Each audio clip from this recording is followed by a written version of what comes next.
Javna poduzeća ključna su kada je u pitanju obnova poplavom uništenih područja.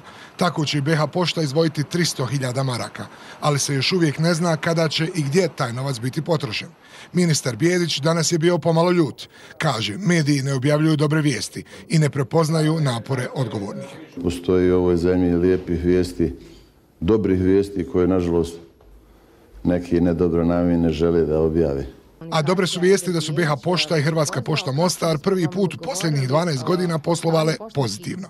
BiH Pošta je povećala dobit za 3,5 milijuna maraka u protekloj godini. Rashodi su dakle bili u 2013. godini 84,4 milijuna i povećani su samo za 694.000 konvertibilnih maraka, a ako se sjećate da sam spomenuo da su prihodi iznosili 87,8 milijuna km i veći su za 3,1 milijun konvertibilnih maraka.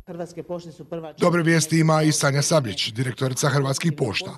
I oni su u prvom kvartalu ove godine, iako im je u poplavama nanesena šteta koja se mjeri stotinama hiljada maraka, imali dobre rezultate. Povećali su obim usluga i smanjili troškove. I na što su posebno ponosni, na vrijeme su podijelili mirovine.